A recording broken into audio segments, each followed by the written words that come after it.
Hi you guys, welcome back to the Review Network. So today I want to talk about Boruto. Now I know a lot of you guys are not the biggest fan of Boruto, but this is why I make this video. I really want to give you guys some reasons as to why you should watch it, and hopefully that convinces a few of you. If not, that's okay.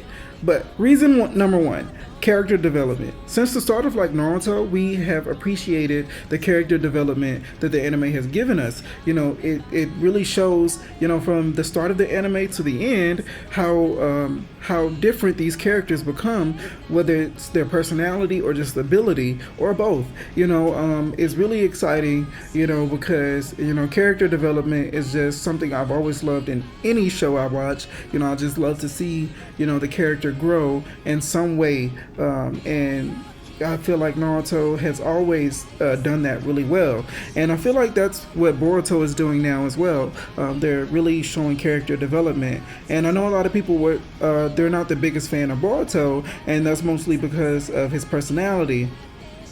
Now, Boruto comes from, well, not comes from, but his dad is the Hokage, so, he is well off. His character is well off. He's the Hokage's son, so he just has that personality of being cocky and sure of himself, and a little ungrateful, and he doesn't understand struggle because things are always handed to him. And now he does have the need to want to do things himself and figure it out himself. He does want his father's approval, just in his own way. He just really has this issue with help.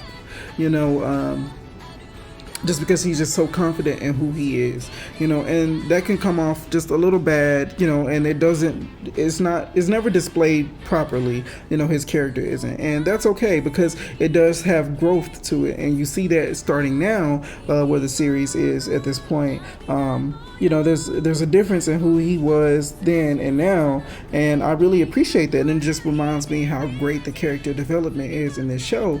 Also, another reason is because of the female characters. We've always had a struggle with the female characters in Naruto and Naruto Shippuden, or just in anime in general, and I feel like Boruto is really kind of stepping that up a little bit with their female characters, giving them a front row seat of being a hero. And we even have a all-team female a team full of females, so I thought that was really interesting, from the three-man squad to the sensei, and I thought that was really impressive because we've never seen that before. All of them are females, and I thought that was really interesting because there's no damsel in distress. They have to defend for themselves, and that's really exciting. Now I can't wait to see their team actually take on a solo battle. I'm really excited to see that, because also something to note, that specific team has a unique setup of jutsus that we've never really seen before. Not exact in that way. We've never seen it before, and I'm really excited to see what they do with that. And speaking of new jutsus, that's the other reason. It's because of the new jutsus we're going to see in Boruto. Part of the reason we were so excited for this for this series, was because of the new abilities we were going to get because of the Konoha 13, and most of them coming from clans that specialize in unique abilities, and now they all had children that combine some of these abilities together. Now, of course, right now what we're seeing is the children, the next generation, taking on one or the other ability and mastering it, and eventually we're going to see, probably most likely in that time skip, we're going to see these new abilities come up, which are going to be unique to the character. I feel like they're going to take these two unique abilities and create something different, and I'm really excited to see what a lot of these characters do with that. And that's just only a part of why. The other thing is that Boruto is now starting to introduce or not introduce, but give us more background onto some of the summoning beasts we've seen before. We've seen a lot of them in Naruto and Naruto Shippuden, and I feel like they're really giving us a lot more of that in Boruto, and even to the point where we're seeing their environments. And I thought that was really interesting because if you've done your research, then you know a lot of these summoning beasts have their own environment or dimension, I guess you would say. I'm not really sure how they're going to explain them all because some of them are dimensions, some of them are not, dimensions. Some of them are just, lands. Actually, some of them are not far from the land of fire, actually. So I just thought all of that was really interesting to see, them explore, and you're gonna see a lot of that in Boruto. Them exploring more of the summoning beast and possibly new-tailed beast. And I'm not gonna say too much on that. Now we know that. Now that's not saying that something happened to the current tailed beast. All of them are living, their own lives, and they're free to roam, except Naruto and the non-tails, of course. But that's okay because their family, they're family, so they're not going to separate. But the rest of them are out living their lives and just enjoying the freedom they have now. I feel like that's going to end soon because there's possibility of a new war, one that is even greater than the last, and one that is like a earthly threat. I feel like the last one was more of just like a threat for the world of ninjas, but not necessarily just like destruction of the world. That's where we're headed here, is destruction of the world. In my opinion, this is a theory, not a fact. This is just what I'm assuming based off of where we are right now in the show. But which is another good reason to watch it, is just explaining more of and it's also going to be explaining more of the Otsutsuki clan. I hope I'm saying that right, you guys. I can never say that name properly, but yeah, I think it's going to explore more of that. It actually has been already a little bit, but I think it's going to get even more of the background and things like that, and I'm really excited about that because that's pretty much the biggest challenge you can see that it's going to be headed to. The time skip is really going to be exploring the new characters and their new abilities and the new obstacles that they're going to be facing. Which is another good reason to watch it, you guys. That time skip is like the big moment. And then another reason is because I think it's so anticipated.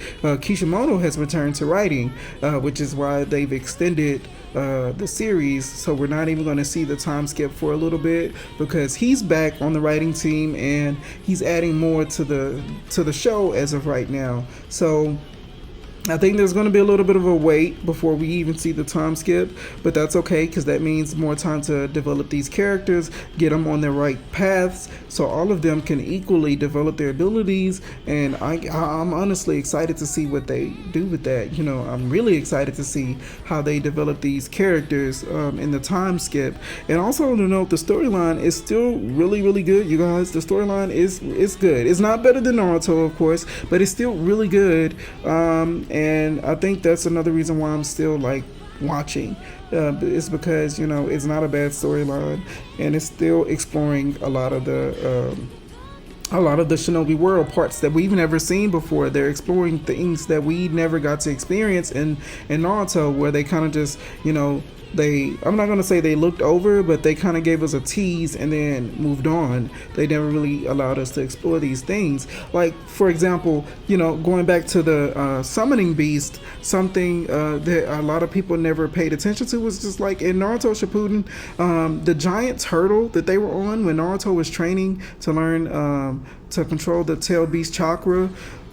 Nobody questioned that. Like, are there more of these things? Like, why is it so huge? Like, where did it come from? Things like that is what they're exploring in Boruto, and in more detail how to harness some of that power. And I definitely believe that that's going to be the focus, because there's even a member on the next generation that has a summoning animal that she, that is her partner. Like Akamaru is with Kiba.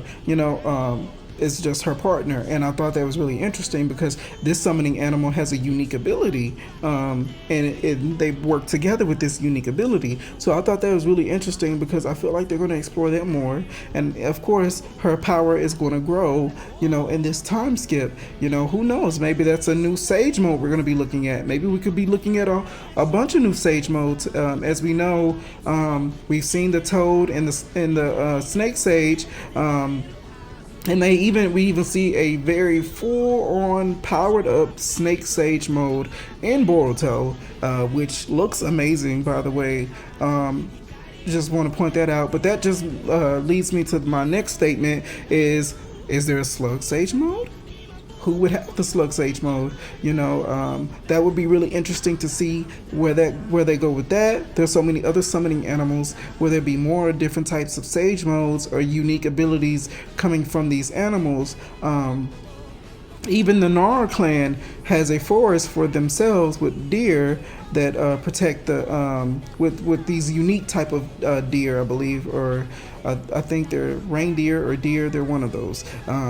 And they protect the forest, and I thought that was interesting because maybe they'll do something with that as well, or just the options are endless there, because they are exploring the summoning animal world, and they're exploring they're giving us teases about new tailed beast potentially, and I'm not going to say too much on that, but potentially there's an iconic scene of a unique creature with a bunch of tails on it, and an opening, and that kind of just traveled all over the anime world because people were wondering where did this tail beast come from.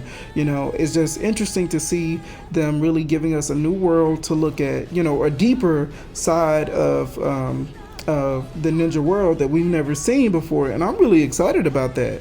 And I definitely feel like you guys would like it. If you're a Naruto fan and you've been in love with the show since the beginning, then this is just showing you a much bigger perspective, and I'm really hoping I can get more people to watch the show because it's really good.